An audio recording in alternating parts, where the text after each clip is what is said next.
What's up, everybody? Alan Johnson with the AJ team here at Keller Williams Realty. Today we're following along our series. If you've seen the video 1 and you've seen video 2, we're going through the series as to answering the question, should you sell your home or should you turn it into a rental investment property? So the question that we're going to tackle today is, can you afford to be a landlord? Can you afford to be a landlord? And the things that I think about when I ask myself that question, or when you ask yourself that question, the first thing you need to think about are reserves. Reserves are basically money, what if money. So what if a tenant fails to pay their rent? What if there's a major catastrophe that happens in the house where someone has to move out? What if you have a major issue that needs to be taken care of?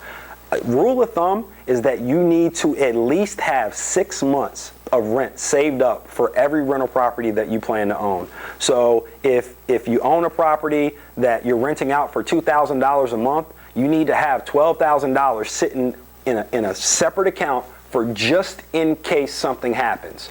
So when you're thinking about whether you want to sell your property or whether you want to rent your property, you need to be thinking about how much you have in reserves, not just how much equity you have. And we'll go over that in a second. Tenant turnover. Tenant turnover is one of those things that people don't really think about. They think they rent their property and a tenant's going to be there as soon as someone moves out. Well, that's oftentimes not the case, because tenants actually are the worst people to show your house.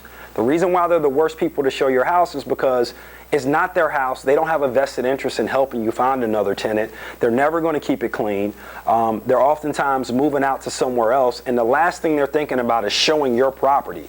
So most of the times you have like at least a 2 to 3 month gap between one tenant and another tenant.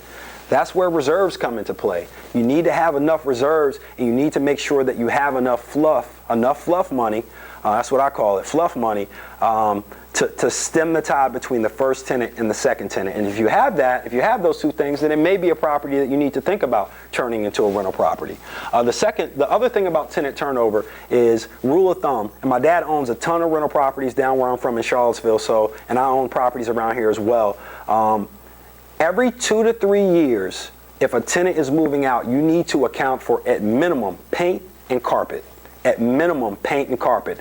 So that's also part of your tenant turnover costs.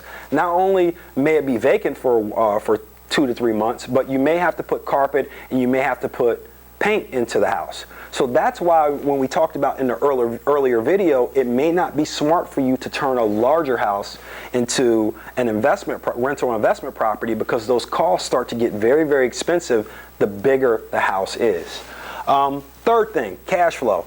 If it's a property that your mortgage amount is here and your cash flow, which you can get for rent, is here, that's something you may want to think about as being a good rental property.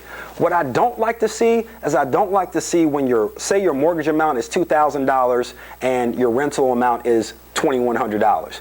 Well, I don't think that's enough cash flow to go through the heartaches, the pains, and the issues of being a landlord. Unless you think the growth potential in the neighborhood is just off the charts, you got to have like a good $300, $400, $500, $600, $700 a month positive cash flow for it to be worth your time and energy to turn into a good rental investment property.